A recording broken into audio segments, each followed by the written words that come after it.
அரசுமுறை பயணமாக ஸ்பெயின் சென்ற முதலமைச்சர் மு.க.ஸ்டாலின் முதலீடுகளை ஈர்க்க சென்றாரா அல்லது முதலீடுகளை செய்ய சென்றாரா என மக்களுக்கு சந்தேகம் எழுந்துள்ளதாக எதிர்க்கட்சித் தலைவர் எடப்பாடி பழனிசாமி கடும் விமர்சனத்தை முன்வைத்திருக்கிறார். திராவிட முன்னேற்ற கழக தலைவர் இன்றைய முதலமைச்சர் அண்மையிலே தான் ஒரு உலக முதலீட்டாளர் மாநாட்டை நடத்தினார்.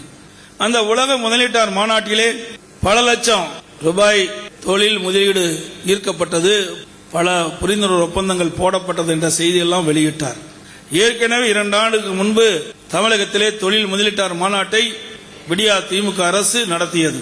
நான் அறிக்கையின் வாயிலாக, ஊடகத்தின் வாயிலாக நான் கேட்டேன் இன்றைய முதலமைச்சரிடத்தில், 2 ஆண்டுக்கு முன்பு தொழில் முதலீட்டாளர் மாநாட்டை நடத்தினீர்களே, எவ்வளவு தொழில் தமிழகத்திற்கு வந்திருக்கின்றது, எத்தனை புரிந்துணர்வு ஒப்பந்தங்கள் நிறைவேற்றப்பட்டன, எத்தனை தொழிற்சாலைகள் தமிழகத்தில் திறக்கப்பட்டு செயல்பட்டு வருகிறது, அதில் எவ்வளவு பேர் பணி செய்கிறார் என்ற விவரத்தை வெள்ளை அறிக்கையின் மூலமாக விடப்பட வேண்டும் என்று கேட்டேன். இதுவரைக்கும் பதில் இல்லை.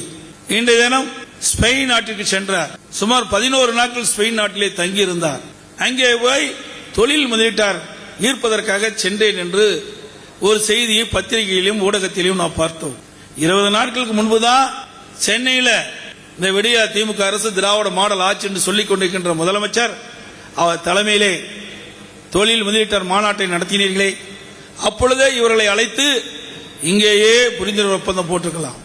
சென்னையில் திருச்சியில் இருக்கின்ற கம்பெனியை ஸ்பெயினுக்கு போக சொல்லி அங்க போய் புரிந்துணர்வு ஒப்பந்தம் போடுகின்ற முதலமைச்சர் தான் இன்றைய முதலமைச்சர் ஸ்டாலின். தூத்துக்குடியில் இருக்கின்ற தொழிற்சாலைகள் நிறுவுவதற்கு ஸ்பெயின்ல போய் ஒப்பந்தம் போடுறார். எப்படியெல்லாம் மக்களை ஏமாற்றுறார். இதையெல்லாம் வலைதளம் மூலமாக நீங்கள் நாட்டு மக்களுக்கு எடுத்து சொல்ல என்பதற்காகத்தான் இதை உங்களிடத்திலே நான் தெரிவிக்கின்றேன். ஆக இந்தியாவில் இருக்கின்ற நிறுவனம், தமிழ்நாட்டில் இருக்கின்ற நிறுவனம் 20 நாட்களுக்கு முன்பு இங்கே தொழில் முதலீட்டாளர் மாநாட்டை நடத்தினால் அதிலேயே இங்கே புரிந்துணர்வு ஒப்பந்தம் போடப்பட்டிருக்கலாம். ஆனால் திட்டமிட்டு இவர்களெல்லாம் ஸ்பெயின் நாட்டிற்கு போக வச்சு அங்கே புரிந்துணர்வு ஒப்பந்தம் போட்டு இன்றைய நாடுதலும் இருக்கின்றார் இன்றைய முதலமைச்சர்.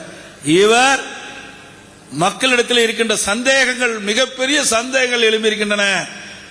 இவர் தொழில் முதலீட்டு ஈர்க்க போகவில்லை, தொழில் முதலீடு செய்வதற்கு போய்தான் மக்கள் பேசிக் கொள்கிறார்.